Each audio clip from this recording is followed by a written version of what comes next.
Okay, folks, we just turned the recording on. Thanks for joining us for our May site meeting for HHS, the hospital system. We have 6 items on the agenda for today. We're going to start with a few items related to the budget, some wins and good updates. We'll talk a little bit about the kind of where the layoff process is at, what we know, what we don't know. I'll talk a little bit about a training that we did for our folks who've gotten notices already, and then where else folks might be hearing from their departments that could potentially be impacted. Talk about that, and then we'll wrap up with some events and an announcement at the end. So that will be our agenda for today. So let me start off with custody health updates. So most of the folks in custody health will have already heard these updates. Possibly a couple haven't, but I think everyone here heard our last month. We talked about how terrible the custody health budget was, in particular for SEMA. So just as a quick reminder, we had um, we had foreknowledge kind of going into the budget that behavioral health was going to be a particularly rough budget for this year, facing some large cuts. What we didn't expect going into the budget was kind of the dark horse competitor for worst budget for SEMA was going to be custody health.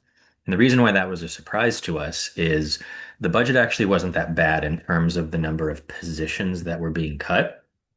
However, there were a huge number of management level positions, and particularly our clinical management that were being cut um, in in in order to make space in the budget for a number of line staff positions primarily to be added. So the positions that were being added kind of ranged. There were a handful of LVN positions, maybe 7 or so. That was long anticipated. There's been, talk at the jail going back, God, as long as I've been here, about shifting the staffing model to look a little bit more like San Francisco, where they use a lot of LVNs for things like med pass, finger pricks, sort of the lower level work for RNs. So that wasn't unexpected. There were some NPs being added, and then there were, to our surprise, 30 medical assistants being added. Now, those of you that work in the hospital know that the medical assistant has an extremely limited range of what's within their scope, what they're actually able to do. And we here at the county don't require our medical assistants to be certified either as part of their job description. The process of requiring medical assistants to be certified was actually something I oversaw when I was at Alameda Health System. So I'm kind of familiar with that process, and we were trying to expand the scope of what MAs do, and it, cost the county a little more money. That hasn't happened down here. So you can hire folks with very little experience to be MAs. And as with most of the HHS budgets that went to the committee level, there wasn't really much explanation of why custody health was making these changes. There was an objective description in there. It said, we need to cut these positions to add more paraprofessional staff. And that's a fair objective description of what was happening. They were in fact cutting management level positions to add medical assistants, but no explanation of why those positions were necessary, and why specifically you were going to get away with cutting almost all of your clinical leadership. So the positions that we saw being cut from the budget were, the whole quality department. I think 9 of the 11 admin nurses, which is kind of a workhorse classification over there, functions a little bit differently from the house supervisor role we had here in the hospital system, and 3 of the nurse managers and the director of nursing. And so that worked out to 82.7, if I recollect my percentage, 82.7% of the management positions that we had, clinical management positions that we had in the jail. So for folks that watched the HHC committee meeting last month, you would have seen me speaking there along with one of our admin nurses from the hospital. There were a couple folks there actually.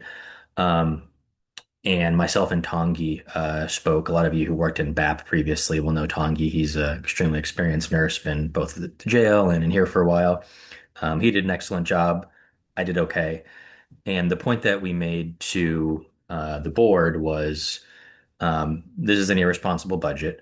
If you look at the budget last year, Custody Health asked the board to cut every single assistant nurse manager from the jail, has subsequently recognized that to be a mistake and is now with this budget completing the re-addition of every single assistant nurse manager plus more. And this budget is what I think I've described as kind of trying to do, surgery with a butcher's knife. Those of you that, work in senior leadership positions in the hospital know that, when you're trimming a budget, could we run the admitting room with 30% fewer HSRs? I mean, God, maybe if you absolutely had to, it would just take a very long time for everything to get done. Could you run the admitting department with zero HSRs? No. And if you laid all of them off in one day, there wouldn't be any overlap or bandwidth for them to train the folks on the work that they are doing. So this budget's kind of painting in very broad strokes. While it cuts most of the management positions, it's not our fight, but they're cutting every single one of the medical unit clerks who do very specific work. And when they cut all of the position, won't be there to train the folks who are doing their work. So we saw a similar issue with our management positions being cut. The message we had for the board was you should have as much faith that this is the right decision as you'll have now in retrospect that cutting all the assistant nurse managers last year was the right decision and it had to rapidly be reversed. And this decision of cutting all of your management staff is not one that's going to be able to be reversed because these folks will be gone. They will have other jobs quickly. It's an in-demand skill set, and you won't be able to rehire them. And you will have extirpated your management experience and very likely in short order before our current executive team leaves. Because in my 7 years here, I think we've seen 3 or 4 executive leadership groups come through the jail already, and folks don't seem to stay more than a year or two usually. So that message was very well, I think, received by HHC committee. There was a motion directing um, custody health to speak with SEMA and RMPA and come back with a more appropriate budget. Um, Rocio actually, who's the DCE over the jail, which is a different title now, but she's over the jail, was called up to the dais to speak. And I don't think made a very compelling argument. She said, the reason we have to do this, put this budget in place is because we really need to add back assistant nurse managers, which I think was kind of just emphasizing the point that we were just making. That you're only in retrospect finding out that you can't cut the entirety of an essential code.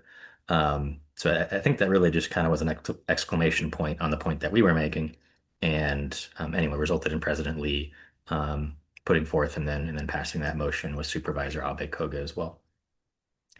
So SEMA met with custody health leadership, and I don't think found any additional confidence coming out of that meeting that the budget made much sense at all.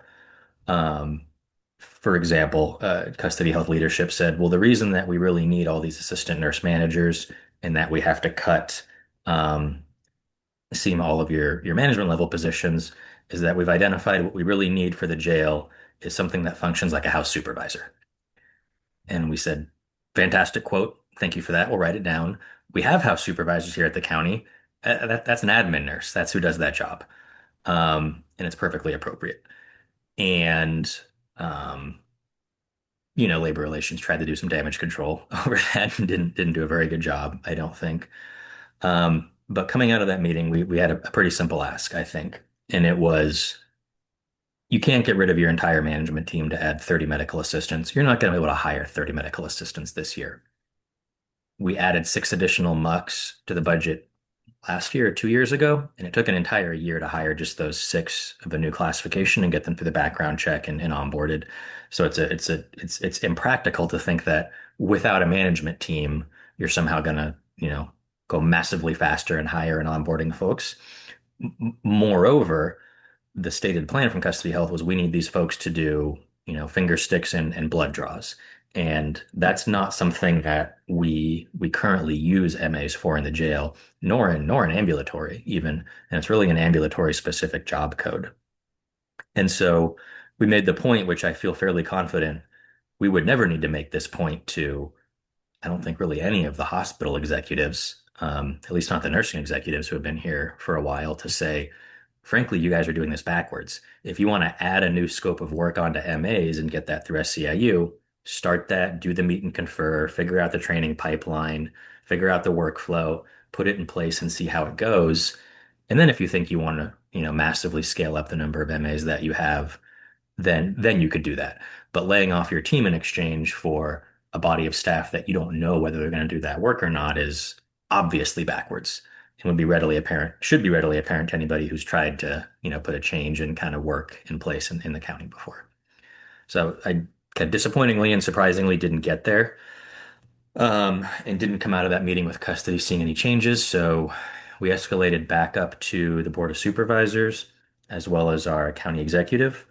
And following some conversations there, did actually make good progress. I think we're able to very effectively highlight, and again, some of our members came and spoke at those meetings as well and did a great job.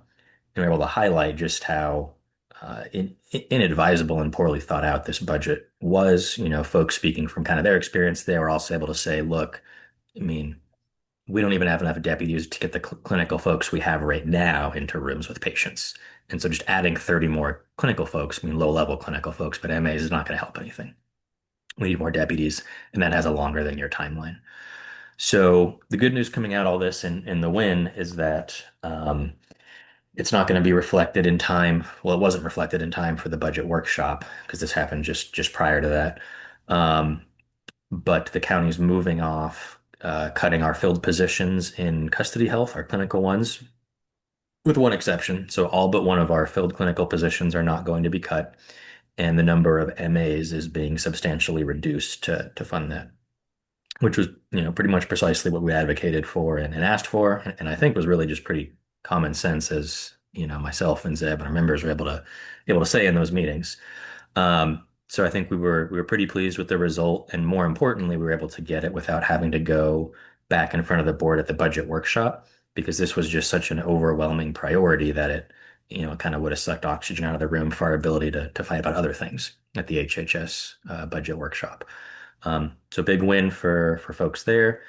They are still cutting vacancies, to be anticipated, but yeah, overall, our members there did a great job. And it was yeah, it was a good success for custody health. Um, Let me pivot and talk a little bit about behavioral health. So this freed up a little bit Just more. if I Yeah, may, go ahead, Zeb. Adam, want to just comment a little bit about that because you made some excellent points, and thank you to the members and folks, e-board staff, Lawrence, Adam, everybody did a good job on this. I also want to just point out that some of the arguments that Adam mentioned are not unique to custody health, right? And so I want everyone to key in on this and appreciate that as we're talking to the board or making budgetary um, asks, we really have to bear in mind what Adam pointed out earlier, which is when we lose expertise, oftentimes managers or the submittals to the board indicate that we can just flip a switch and get that expertise back in the department, back in the county. And so often that's not the case, right? Even though this was a particularly dramatic example where an entire, management core was contemplated being deleted. But just think about it this way. You have a particular program, you have a particular area of expertise. Maybe it's just finance. I shouldn't say just, I'm not minimizing it. You have one area and it's like, oh, well, we're eliminating the financial component of this department and we're just counting on central finance to help. And then when you need to rebuild that, when the time of troubles is done, that's really difficult to do. So that's something too that we're pointing out unit wide, bargaining unit wide. So just bear that in mind that while that was a great success in this particular case, we're seeing that across the board. And again, it's okay. The employer gets to make those decisions, but we want to make sure that the board and the top tier decision makers are doing that with all the information, not just believing the little boxes and no impact to departmental operations that OBA and the CEO's office so often do. Thanks, Adam. Yeah. Lawrence, anything you'd want to add in there?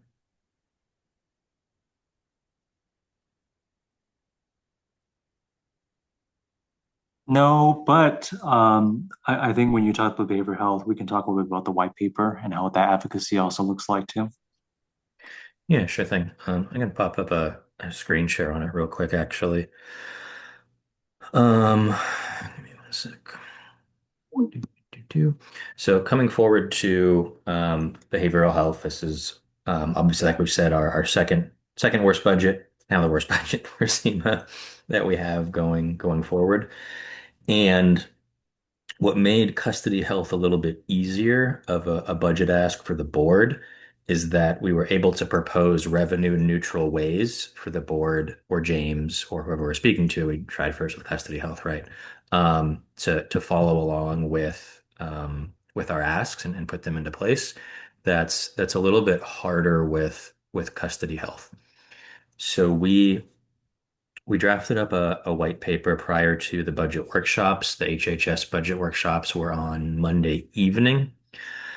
Um, and sent that in advance of the budget workshop and lobbied and spoke with some board members and some staff. Then a number of members and I, some of whom I see are on the call here, went to speak at the budget workshop and spoke there Monday afternoon.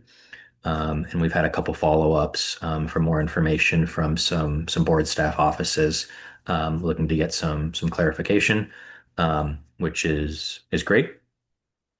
So in the behavioral health white paper, we tried to identify a number of areas where we think there's money on the table, either in low-hanging fruit revenue savings or cost savings or revenue enhancements. And I think from my perspective, at least, what made this a little bit more difficult is that looking at the last couple of years of the behavioral health budget, the department has repeatedly promised additional revenue and used that. Whenever there's a budget imbalance, right, you can either say, okay, we'll cut down to the level that you want to fund us at, or we will propose bringing in more revenue to supplement the difference. So, either of those are options for a department when they're facing a reduction in general fund support. In the last couple of years, behavioral health has promised additional revenue. I think one year it was 60 million. Maybe that was it was 2 years ago, I think, for the budget cycle. And most of that didn't come across. And I remember asking one of our new executives when they came in over at behavioral health when we were at the mid-year and it wasn't on target to meet that number. I was like, are we going to see mid-year cuts in behavioral health because we're not hitting the revenue target? And the response was no. So if I was putting myself in the board's shoes, and they've not said this to us, but if I'm putting myself in their shoes, I would imagine that they've been kind of used to hearing that there can be substantial additional revenue raised from behavioral health as an explanation to forestall cuts. And that is unfortunately what we're proposing. However, we think it's absolutely true that there is substantial money being left on the table in behavioral health in a number of ways. Um, and so when we spoke to the board on Monday, that was kind of initially the point that I made to the board before our clinical managers came up and spoke behind me about their programs a little bit, was there absolutely is achievable savings and revenue enhancements that can be on the table for behavioral health for the coming year. They just need some willpower to get there, and possibly some board direction. So we identified a number of different areas in our white paper here for revenue solutions. A lot of these are things that we talked about last year in our last white paper about behavioral health. So it includes flipping on the switch for peer billing. I know those of you in behavioral health that were on those work groups.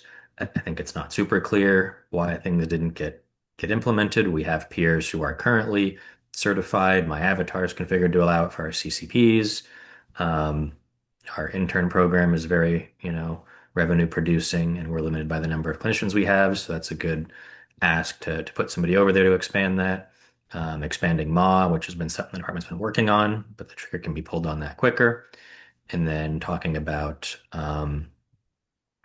scheduling, of course, to get productivity up in the clinics, something we've talked about for a long time. And then we identified a number of critical positions. So the way we identified these was kind of one, you guys, our members, reaching out with good arguments for us that we can pull together. So first, kind of listening to membership, and then second, trying to be responsive to what we hear as priorities from the board. So those of you that watched the budget workshop, well, there were a number of questions around suicide prevention, for example, from the board to behavioral health. That's something that had been identified by a number of the board members as a priority for them. and not a super clear articulation of how cutting those staff is going to work when it's moved to public health without much supporting staff to go with it. So we shared this to the board as normal prior to the workshop. We lobbied, went to speak, and we're following up this week with more information for the board. So I'm cautiously optimistic that we'll get some changes made to the behavioral health budget where we have a particularly acute need. In the other area we looked at, where can we really kind of focus in on where there's a justifiable place to save is particularly on program manager twos and our prevention program analysts, which are just areas where a large percentage of that classification is being cut as well. Um, yeah, if you'd like to shoot me an email for the white paper, I'll be happy to send it over to you. Whoever with that chat, is that Issa? It's Issa. Um, and Looks let's like see that. Rachel also wanted it, so send him an email as well, Rachel. Yeah, I got a couple private questions here. Let me look at them real quick.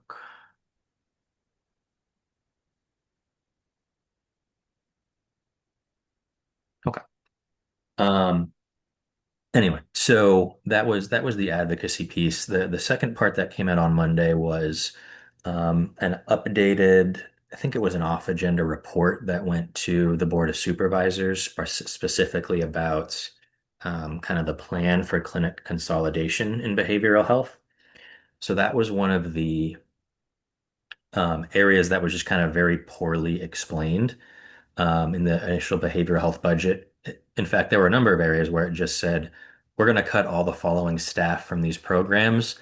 However, because we're going to be more efficient, things are actually going to work better than they did before. So there'll be an increase in, client services, which is, I think, a little bit insulting if you're one of the staff who's being cut there. I think the kind of implied message there is things will work better without you.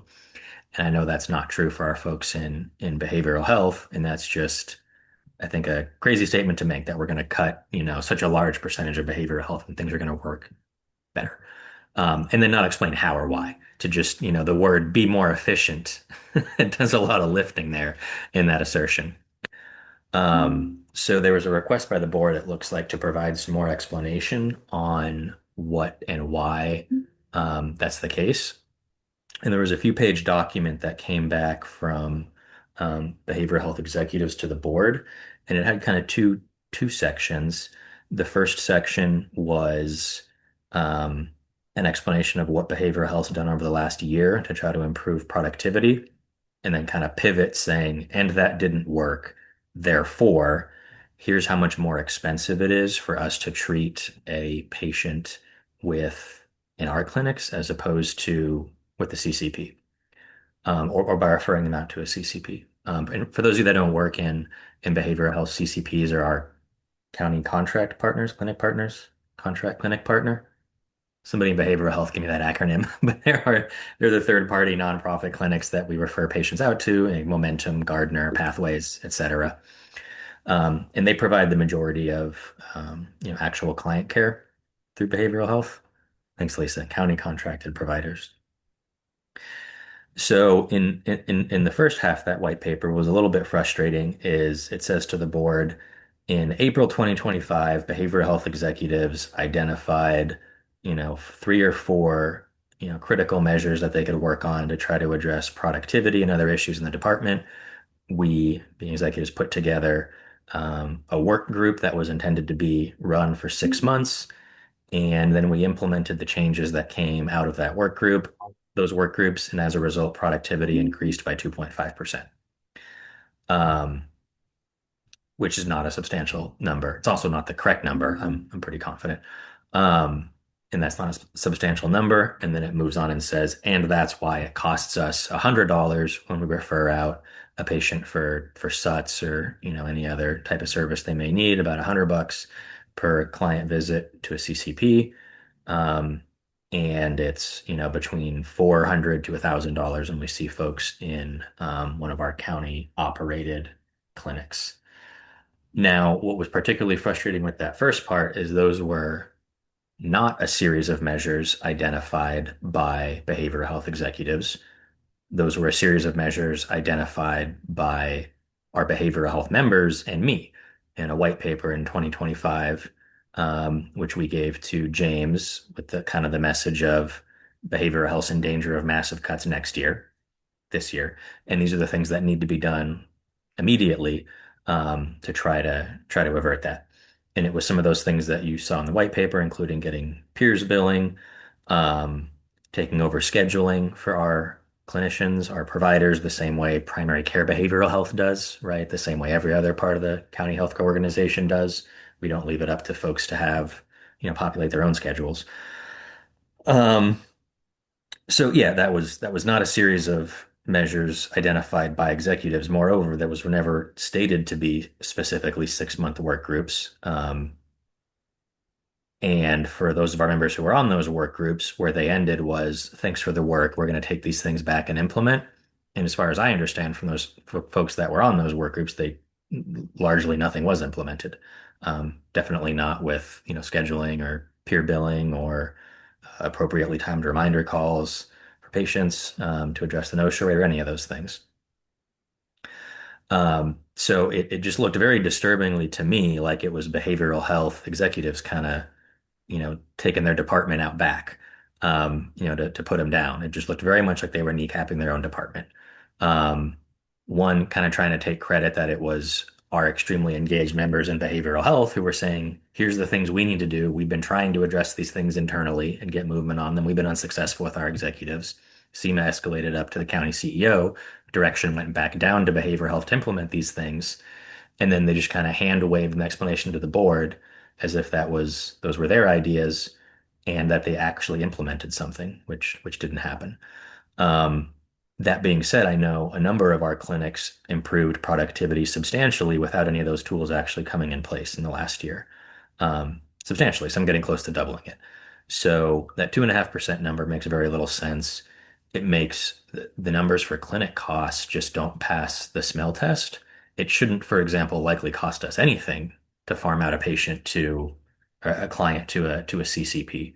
Um, if it's operating correctly, because we get to keep 40% of what eventually gets billed to Medi-Cal for our administrative cost, and the rest goes to the CCP. So that should be revenue positive each time we refer a patient out, a client out, not negative.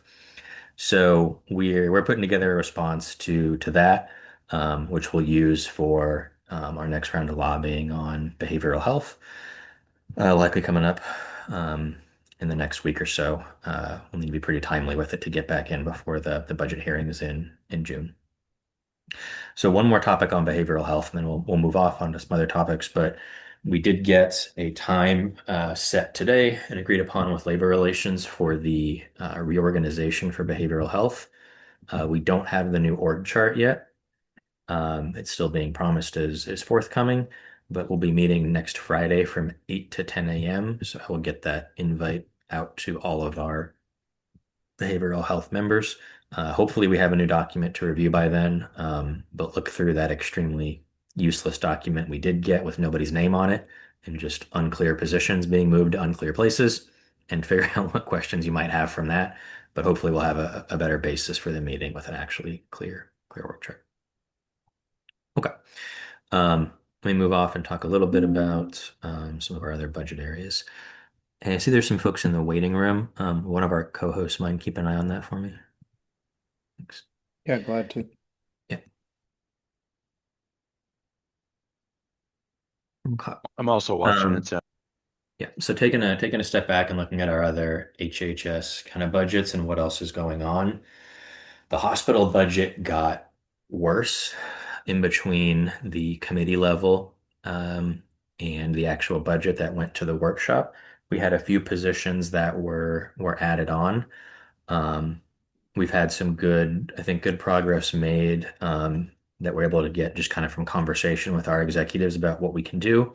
And I think we'll have some good positions identified for folks to land in with some concessions there.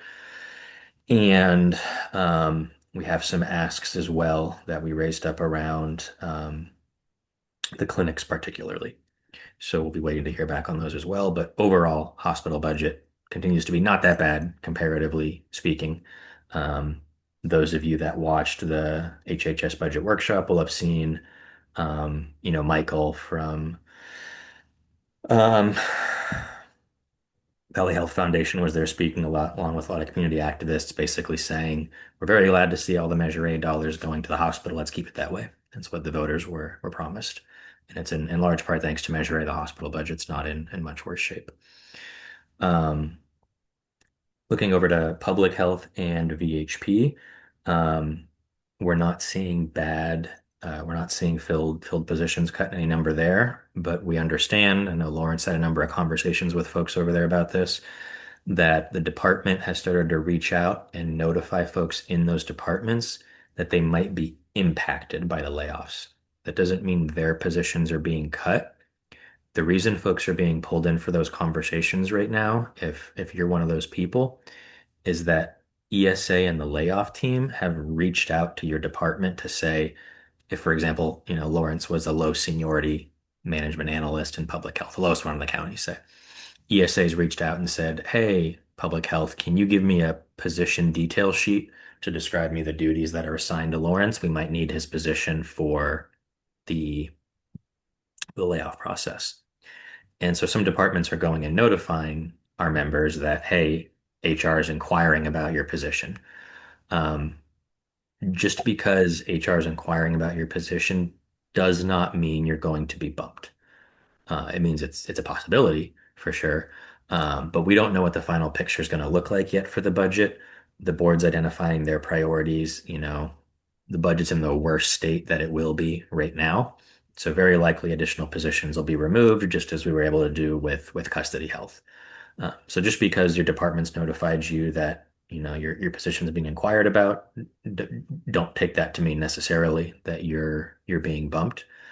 Um, and unfortunately, this year for cuts, the county has not proactively identified to SEMA who they anticipate being bumped in um, in each of the seniority lists for what the layoff Yeah. process is going to look like. Um, so everyone who's kind of primarily affected. So if your position is being cut, SEMA's already reached out to you. We had two trainings last week that myself and Zeb and Lawrence put on for members, um, and walked folks through the process. What we don't have, though, is a list of people that might be impacted by bumping. I do understand that in a recent training in behavioral health, ESA and the layoff team told behavioral health SEMA managers that there's no such thing as bumping in your classification within the SEMA contract. And like that is technically true, and I wish they would agree with that all the time. That is not the county's position. So it's very weird they're saying that. I think I know where it's coming from, but there absolutely has been bumping, and members left that training being very confused about whether or not there's bumping. Well, I'm more seniority, I have more seniority, and I'm being cut, so what's going to happen? Um, so I think if we had ESA here to speak for themselves, what they would say is, no, there's not bumping. What it is that if you have more seniority than someone, it's not that you bump them, it's that we go lay that person off and then transfer you into their vacancy, which is indistinguishable from how you would describe bumping in any other context. But the counties worked themselves into these linguistic knots trying to kind of defend the layoff process they have right now, given it's just not articulated anywhere in our contract is working that way. So I think they're, kind of sweating maybe a little bit the arbitration coming up later this year, maybe not. But I think that's why there's so much confusion going out there right now and why they're standing in front of our impacted folks being laid off and telling them they have no right to bump. The county's creating a right to bump for you because they're laying off more senior folks. And the way they're getting around that, like I said, is then laying off more senior people, and transferring you into their position if you're a more senior person. And we know that's going to continue to happen. And we're not going to see more senior folks go out the door because the county's already providing notice to departments like public health that they might have folks being bumped there.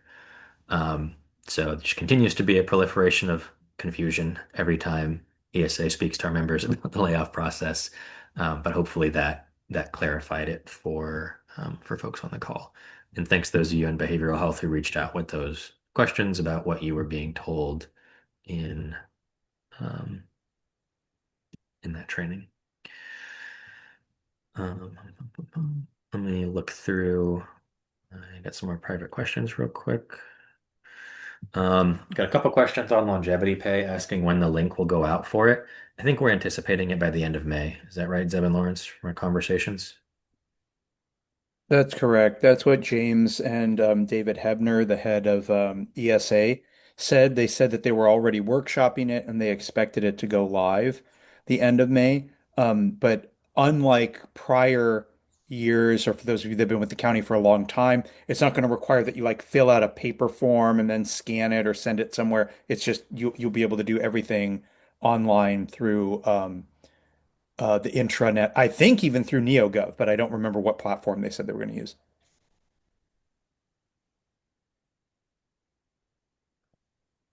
And then a question about the behavioral health budget. Have they said why they are adding so many finance positions? Um,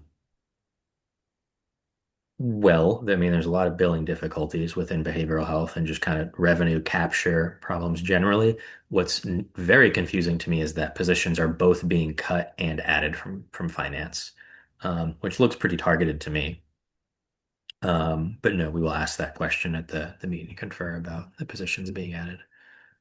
And it's quite a few folks that were brought over as well from HHS. So that behavioral health went through the trouble of kind of reaching out and biting off a chunk of HHS finance and bringing it over to behavioral health just to then cut those positions. Is very disappointing to see.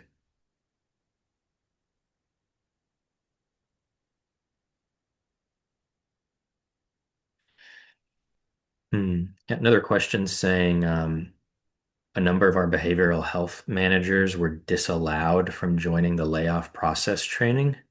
As I understand it, folks were invited to that meeting if you have staff below you who were you were going to have to deliver layoff news to. And I think that's where it was restricted. Somebody in behavioral health, correct me if I'm incorrect about that, though.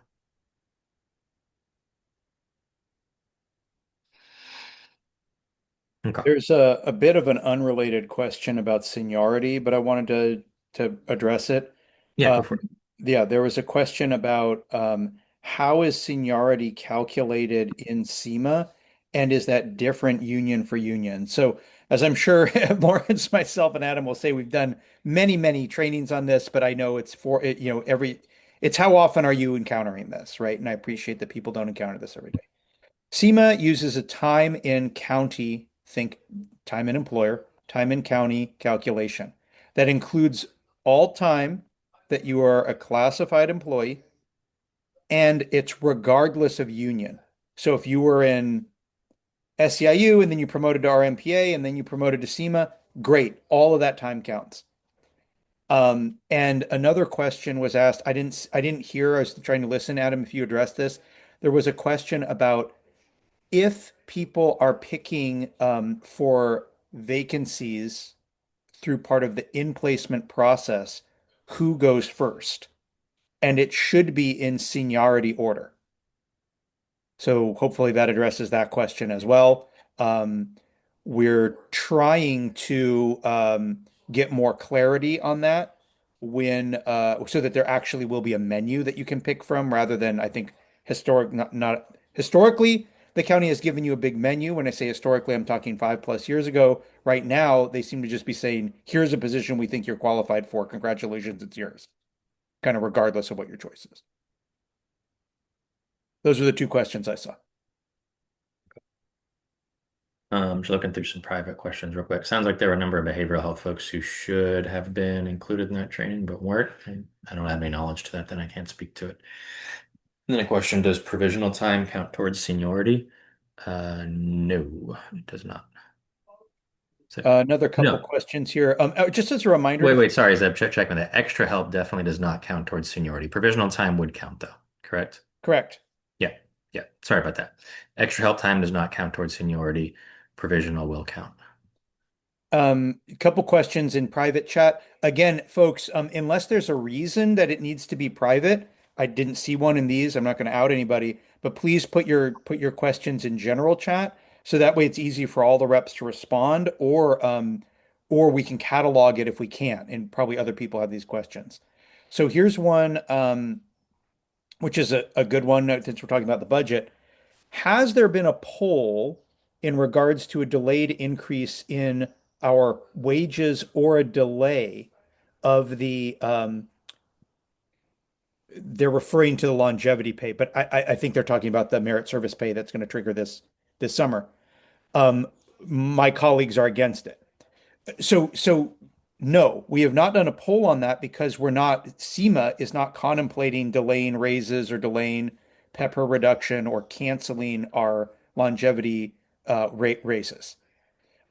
If we were, and I say this at every meeting, and I expect everybody, the board members, Lawrence and Adam, to say the exact same thing. If we ever contemplate amending or adjusting a contract or foregoing a benefit that we've negotiated for you, we will come to you, the membership, not minimally for a vote, so that you'll vote yes or no on it, or we'll give you a poll first and then do a vote. So minimally, we will do a vote. Maximally, we'll do a poll, some town meetings and stuff, and then do a vote, which would be my preference at all times. Um, but so just recognize that is happening. I have one other question. Adam, do you want to handle that now, or is there something else you want to go to on the agenda? You could take it. Okay. You know better than I would on this one, Adam. Any news about the absorption of Family Health Plan? Reportedly, they have a big budget surplus right now. Um, yeah, so I don't think any real news that wouldn't have been new from last month if we talked about it at the last meeting. I think HR continues to work on the mapping process for positions over there, um, to map similar to how we did with Regional O'Connor in St. Louis, right? Figure out kind of what county classifications we'd move folks into. Um, I understand there's a date circulating around. Was it 2027? There's some date folks are saying has been put in writing. I think if there's a date somewhere, what it very likely is just a date that was in the filing the county sent to DMHC, um, about, stating kind of the intent to absorb the organization. I don't think there's any firm timeline right now. Lawrence is a little closer to this than I am right now, though, so let me kick it over to him and see if there's anything more recent than I have. Yeah, certainly. And I think the date was January 1st, 2028. Oh, So eight. Okay. yeah, if it comes sooner, it comes sooner, because that would definitely mean a lot of implications in terms of the financial status of VHP. I think what's interesting here is that um, VHP is one of the few departments where there's no cuts simply because VHP has the ability to increase rates, which is what they did. They increased it by 6% in the face of declining enrollment and increased healthcare costs. Something that's also news too as well that might shine a little bit more light to integration, at least to some extent, is that the acting CEO, Victoria Fan, has shared with a number of us, including myself, that a strategic plan will be coming out shortly in the next, quote unquote, several weeks for VHP. There's going to be two types. There's going to be a 12-month, 1 year strategic plan as to what's going to happen in the next 12 months, and then a longer term 5 year strategic plan. I understand that some folks haven't really been aware of like the four goals that VHP is trying to aim for, but I think this strategic plan will probably give us a little more insight as to what the department is thinking about beyond just FHP integration, but also the various products that VHP manages, and that may have impacts to individual staff and their work. We have concluded recently or mostly concluded our meet and confer over the reorganization at VHP, which is really parsing out individuals that were under the business development side of sorts to go under different executives. It is loud and clear to us really two things: that this was stemming from a capacity issue of the executives, where there is likely also potential that the chief business development officer is going to get either deleted based on their quote unquote assessment, or someone from FHP might be landing in that position. We don't have clear cut answers, but definitely there was a little bit more semblance as to what exactly their plans might actually be. Um, so, yeah, that's probably a little bit there in terms of integration and what that might look like for the department. Potentially more reorganization. I mean, you can't integrate without more reorganization. Um, and when that time does come, just like with the members that were impacted with this most recent reorganization, I make sure I do my best to notify everyone who is a party to that.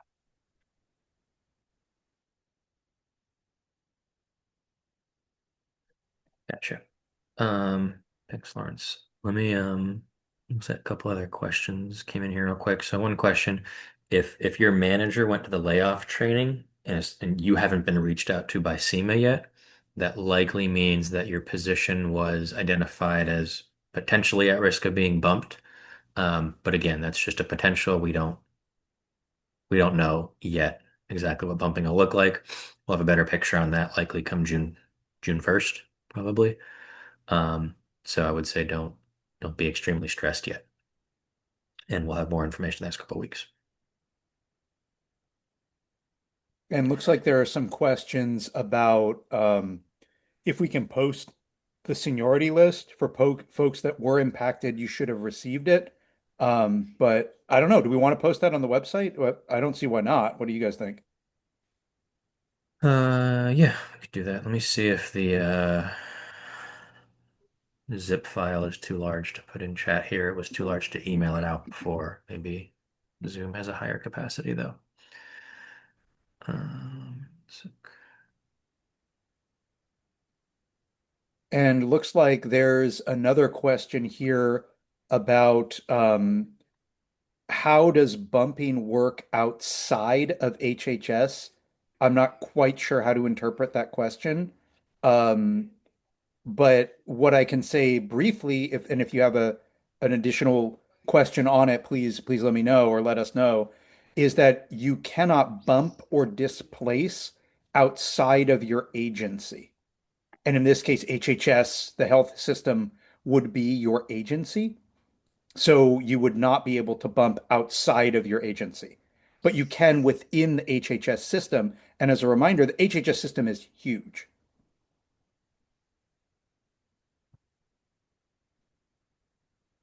But yeah, if there's any clarity on that, just let us know.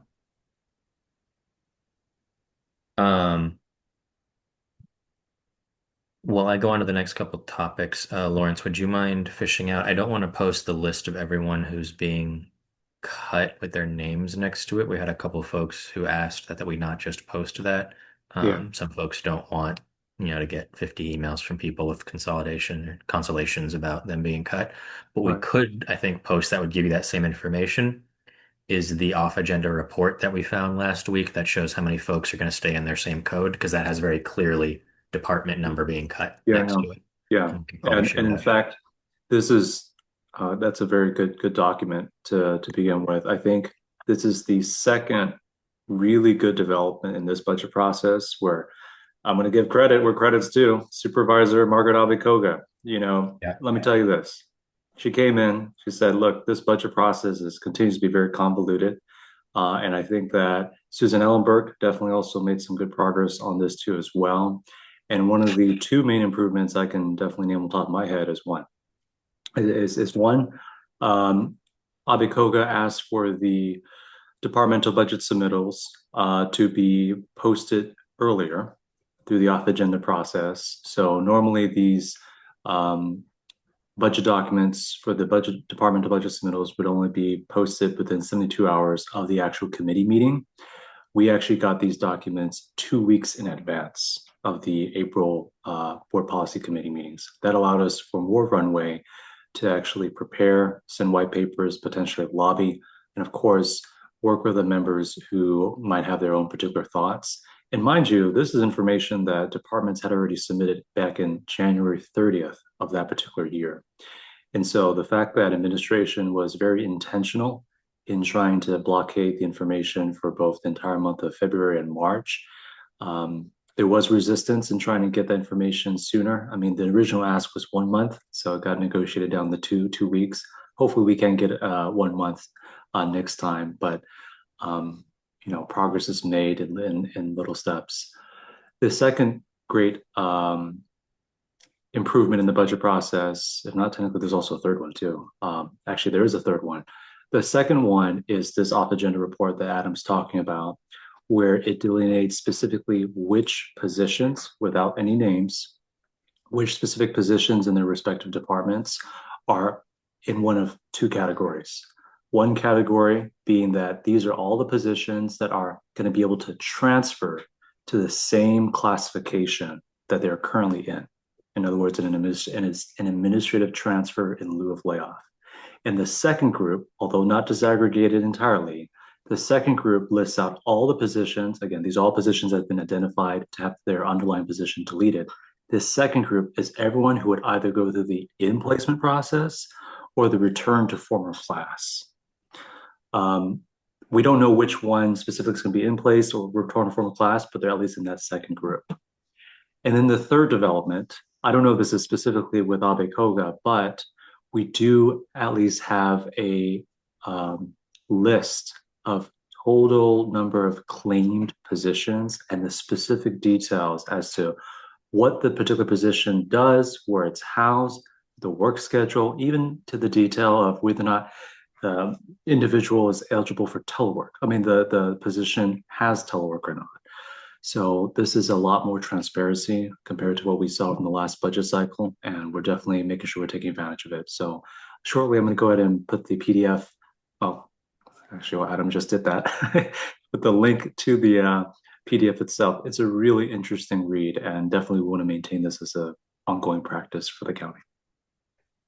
Yep. And I'm going to go ahead and put the link for the claimed positions. That's also an interesting part. Folks, if you're not on the layoff list, just know that, this doesn't really apply to you, but at least when departments are being asked by ESA, hey, what positions can you offer up? This is the type of information that they're providing to ESA, where they'll ultimately use that same information that you're seeing, through the link that I'm going to drop in the chat in a moment, to determine who's going to get bumped where and who's going to get offered to be in placed where or transferred to. So it's all three categories. Okay. Um, so that document's in chat. Folks can click it there, and it should prompt you to download a PDF when you click on it. And that's just a link right to the off agenda report section on the website. And that'll tell you what positions and which departments are being cut. And it also, like Lauren says, gives you some insight on how many vacancies there are or how many folks are going to get bumped. Okay. Let me look back up our agenda. I think a couple more things. Oh yeah, Stars and Strides. So I think we have about 20 codes left for Stars and Strides. So if you'd like to go and you haven't reached out yet, or I didn't get you a code back and you did email me, um, please ping me an email right now and I'll respond to all of them after the meeting. Um, and make sure we get folks invited. That's coming up on July 11th this year. If you haven't been to Stars and Strides before, it's a lot of fun. And we always, get some good promotional material out of it for the website. So strongly encourage folks to go. I think unfortunately I'm in the worst shape I've ever been at in the 7 years I've been with SEMA. So we'll see if I can finish a 10K this year, maybe. Well, just bring your rollerblades, Adam. There we go. Yeah, you two, Zeb and Adam, are the fastest in SEMA. They're out there like getting ahead of everybody, Hmm. usually lapping everybody. I think the goal this year is going to be just don't walk. We'll see. Damn, Adam, that's We'll a compete for speed. degradation. Yeah, yeah. Tell me about it. Um, and Zeb, did you have anything you want to talk about for upcoming in-person events? Yeah, so one of our board members who typically attends the Santa Clara combined meeting is Mike Pfister, and he's had a great interest. He's one of your board members, as I mentioned. He has a great interest in hosting in-person events. So we've tried last year to have a little soiree after the Stars and Strides. This year, what we're doing is we're planning a kind of like open house um, drinks. You bring your favorite beverage and join your reps for some board games. So we're doing that next month. We haven't settled on a particular date, but we're between two right now. So we look forward to hosting a few of you. And at least I can speak for myself and Adam. We have a boatload of board games in our personal collections to bring, and they're I don't know about Adam if you're going to be at this, but I will bring much more like approachable board games, like ones that, think about it this way. If you've never played Pictionary before and someone explained to you how to play Pictionary and demonstrated it, you'd catch on pretty quickly. I hope this group knows what Pictionary is, right? But so it's like games like that where even if you've never played it before, you can have fun right away. It's not some super complicated. We're not going to be having a Dungeons and Dragons session where people don't know how to approach it or something. So look forward to seeing some of you there, and we'll get some ads out ahead of time. Okay, I'm going to wrap up recording there and then answer a few other questions. And I have a quick announcement at the end as well.